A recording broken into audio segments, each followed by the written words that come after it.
Shalom, a paz e a graça do Senhor Jesus, que Deus abençoe você, abençoe sua casa, abençoe sua família, tudo que você colocar suas mãos seja ricamente abençoado pelo nosso grande e poderoso Deus.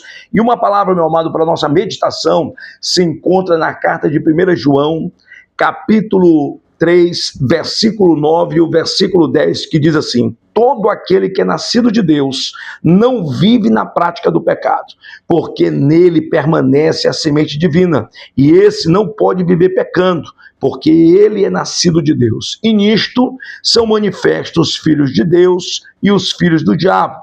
Todo aquele que não pratica a justiça não procede de Deus.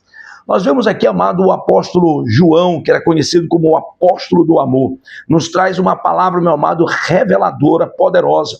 Ele diz claramente que todo aquele que vive na prática do pecado, sabe, ele não pode ser considerado como filho de Deus. E ele pode estar onde ele estiver. O pecado, amado, sempre vai separar o homem de Deus. Sabe por quê? Porque Deus é santo. E Deus nos chamou, amado, para viver em santidade. É para você ser um homem honesto, para você ser um bom marido, para você ser um bom pai, um bom trabalhador, para realmente, amado, como um homem, como cabeça, como líder. E quando eu falo homem aqui, eu falo homens e mulheres, sabe, para que nós devemos viver, amado, uma vida de retidão.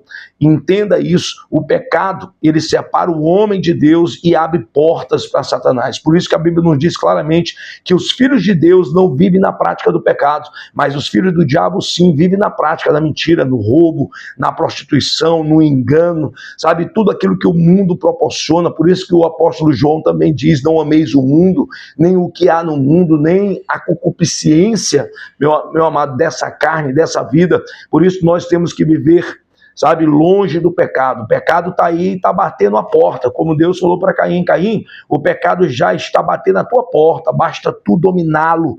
Mas o que Caim estava? Caim estava com inveja do irmão e preferiu cumprir o seu desejo, cumprir o seu pecado, matou o seu irmão, se tornou o primeiro homicida da terra. Então nós entendemos, amado, que o pecado está à porta, sabe? E o que nós temos que fazer? A Bíblia nos diz: sujeitai-vos a Deus, resistir ao diabo e ele fugirá de vós. Isso diz lá em Tiago, capítulo 4, versículo 7. Então é importante nós entendermos que Deus tem uma vida abençoada para nós, mas muitas vezes, amados, o pecado tem nos separado da vitória, tem nos separado da bênção, tem nos separado da prosperidade, tem nos separado de uma vida abençoada, porque muitas vezes damos lugar mais ao pecado do que à santidade. Então lute. A Bíblia diz claramente que todo aquele que é nascido de Deus não vive na prática do pecado, mas ele é livre, porque Cristo se manifestou para libertá-lo. Fica com essa palavra, um abraço do pastor Carlos Mesquita e da pastora Rosélia Mesquita, amada de minha alma. Amém.